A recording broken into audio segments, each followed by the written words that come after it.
এই যে আমরা আসছি এলে কোটালীপাড়া 100 এজিডি কোটালীপাড়া উপজেলা।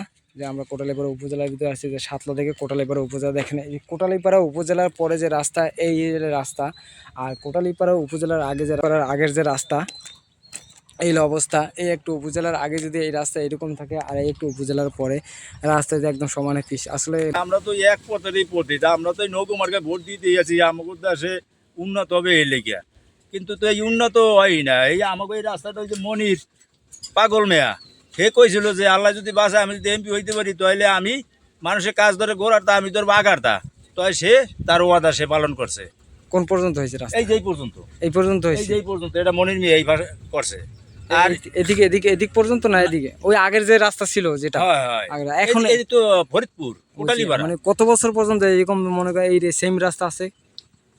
এরকম হ্যাঁ, এরকম ধরেন এই মনিরের পর গেল এই দুই টেম না, দুইটাম মনে হয় হয়তো 5 বছর এই রাস্তা মানে একটু ফেরেস ছিল, এরপর এই ভাঙ্গে চুরকে গেছে ধরেন এই 10 বছর ধরে এই রাস্তা 10 বছর পর্যন্ত রাস্তা কোনো কাজই হয় না। না, কোনো কাজ হয় নাই। এখন বর্তমানে এমপি কে এখানে? এখন এমপি হলাম ওই যে শাহ আলম। আগে যে মনির ছিল সে নাই। না, শাহ আলম এদিক তো মানে তাকাই না, এদিক কোনো তাকাই না। আসলে নির্বাচনের আগে এক কথা বলে, নির্বাচনের পর যদি হয়ে যায় তাহলে মনে করে যার কথার দাম থাকে না। এই একই চেয়ারম্যানের দায়িত্ব আছে না, চেয়ারম্যানে তো মানে হে তো হের আমলে যদি হের যাতে যত সময় ক্ষমতা আছে তত সময় যদি কাজ আইসে তাইলে হের একটু সুনাম বাড়ে না, কিন্তু হে তো চেষ্টা কম করে না, তো ভালোই করে, কিন্তু এমপি সাহেব এটা অ্যালাউ করে না। আপনার চেয়ারম্যানের নাম কি? মোহাম্মদ শাহিন হাওলাদার। শাওন। হ্যাঁ, আমার মামা তো ভাই, আমার মামা বাড়ি ওই বেরিয়ে। যাই হোক, এটা আপনার চেয়ারম্যান বা মেম্বারের হাতে না, যখন উপর থেকে যতক্ষণ পর্যন্ত পাস না আসে ততক্ষণ পর্যন্ত তারা তো তবে আমরা একটু জোর অনুরোধ করি ভাই, একারে জোর অনুরোধ করি যে আমাকে এই রাস্তাটা যদি একটু মানে সুন্দরভাবে হইতো তাহলে আমরা সারা জীবন আমরা এই এক পথে বসে থাকবো।